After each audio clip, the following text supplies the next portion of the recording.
ഇപ്പോൾ മിനിസ്റ്റർ മുഹമ്മദ് റിയാസ് നമുക്കൊപ്പം ചേരുന്നു. മിനിസ്റ്റർ മുഹമ്മദ് റിയാസ്, ഞങ്ങൾ ഈ ദൗത്യം അവസാനിപ്പിച്ചു പോകുന്ന ഘട്ടത്തിൽ അല്പം ആശങ്ക പ്രകടിപ്പിച്ചിരുന്നു. കാരണം ഞങ്ങളോടൊപ്പം ഈ ഉദ്യോഗസ്ഥർ പറഞ്ഞത് 50% സാധ്യത എന്ന് കൃത്യമായി പറഞ്ഞില്ലെങ്കിലും മനുഷ്യ സാന്നിധ്യം, ജീവസാന്നിധ്യം തള്ളിക്കളയാൻ കഴിയാത്ത സിഗ്നൽ ഉണ്ട് എന്നാണ്. വളരെ പെട്ടെന്ന് മുഖ്യമന്ത്രിയുടെ ഓഫീസ് ഇടപെട്ടു. 1000-1 സാധ്യത മാത്രമേ ഉള്ളൂവെങ്കിലും രാത്രിയിലും ദൗത്യം തുടരാൻ തീരുമാനിക്കുകയായിരുന്നോ മിനിസ്റ്റർ? തീർച്ചയായിട്ടും 1000-1 ലക്ഷത്തിലൊന്ന് സാധ്യതയുണ്ടെങ്കിലും ആ സാധ്യത നമുക്ക് എങ്ങനെയെന്നുള്ളത് പരിശോധിച്ച് മുന്നോട്ട് പോകണം. എല്ലാ ശ്രമങ്ങളും പ്രത്യേകിച്ച് സാങ്കേതിക വിദ്യയുടെ പുതിയ സാധ്യതകൾ ഉപയോഗപ്പെടുത്തി നടത്തണം. ഇത് തന്നെയാണ് നിലപാട്. ആ നിലപാടാണ് ഇപ്പോൾ സർക്കാർ കൈക്കൊണ്ടിട്ടുള്ളത്. മുഖ്യമന്ത്രി തന്നെ അതിന് മുൻകൈയെടുത്ത് നിലപാട് സ്വീകരിച്ചതാണ്. ഇത് രക്ഷാപ്രവർത്തനം ഇപ്പോൾ 4 ദിവസം, ഈ 4 ദിവസത്തെ പ്രവർത്തനങ്ങളിലും ഈ ഒരു നിലപാട് തന്നെയാണ് പൊതുവെ എല്ലാവരെയും യോജിപ്പിച്ചുകൊണ്ട് സാധ്യമാകുന്ന എല്ലാ സംവിധാനങ്ങളെ ഉപയോഗിച്ചുകൊണ്ട് സർക്കാർ നടത്തിയിട്ടുള്ളത്.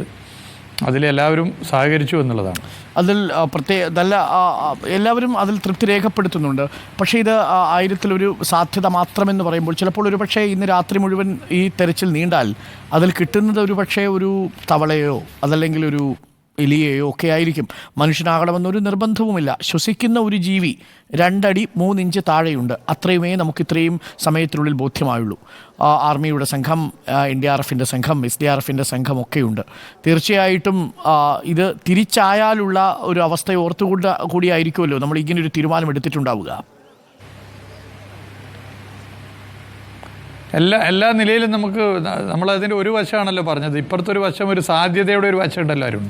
ആ സാധ്യതയുടെ ഒരു വശമാണ് നമ്മൾ എല്ലാ നിലയിലും പരിശോധിച്ച് പോകുന്നത്. അത് തന്നെയാണ് ഇപ്പോൾ പൊതുവേ ഞങ്ങൾ എടുത്തിട്ടുള്ളത്. അപ്പോൾ ഇന്നലെ രാത്രി ഞങ്ങൾ കൂടിയ മീറ്റിങ്ങിൽ 6 സോണുകളായി തിരിക്കാൻ തീരുമാനിച്ചു. 6 സോണുകളായി തിരിക്കാൻ തീരുമാനിച്ച് ഫോഴ്സസിന് റെസ്പോൺസിബിലിറ്റിയും ഇൻഡിവിജ്വൽ റെസ്പോൺസിബിലിറ്റിയും തീരുമാനിച്ചു. അത് തീരുമാനിക്കാൻ കാരണം ഇത് തന്നെയാണ്. കാരണം എല്ലായിടത്തും രക്ഷാപ്രവർത്തനം എത്തുക എന്നുള്ളത് വളരെ പ്രധാനപ്പെട്ട കാര്യമാണ്. എല്ലായിടത്തും എത്താതെ പോയതിൻ്റെ ഭാഗമായിട്ടൊരു പ്രയാസം ഉണ്ടാകരുത്.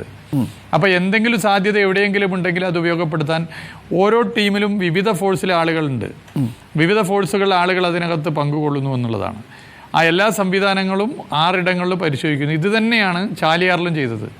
ചാലിയാറിൽ 40ഓളം കിലോമീറ്റർ നീളമുള്ള ചാലിയാറിൽ 8 പോലീസ് സ്റ്റേഷനുണ്ട്. അപ്പോൾ നേരത്തെ പലരും, നിങ്ങളുൾപ്പെടെ പലരും ചർച്ച ചെയ്ത കാര്യമാണ് എല്ലായിടത്തും അതിൻ്റെ പരിശോധന എത്തുക. അപ്പോൾ അതിൻ്റെ ഭാഗമായി 8 പോലീസ് സ്റ്റേഷൻ പരിധിക്കകത്തുള്ള പരിശോധനയ്ക്ക് പോലീസ് ഹെഡുകൾക്ക്, അതാത് പോലീസ് സ്റ്റേഷനിലെ പോലീസ് ഹെഡുകളുടെ നേതൃത്വത്തിൽ പുഴയറിയുന്നത് അവിടുത്തെ നാട്ടുകാർ കൂടിയാണ്. നാട്ടുകാർക്കാണ് ആ പുഴയുടെ എല്ലാ സ്വഭാവവും അറിയുക.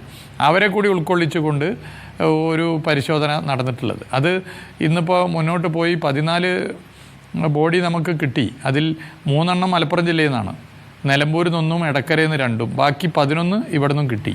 അപ്പോൾ സാധ്യത എങ്ങനെയൊക്കെയാണ് ആ സാധ്യത മുഴുവൻ ഉപയോഗിക്കുക എന്നുള്ളതാണ് ഒരു നിലപാട്. ആ നിലപാടാണ് ഇപ്പോൾ സ്വീകരിക്കുന്നത്. ഓക്കെ.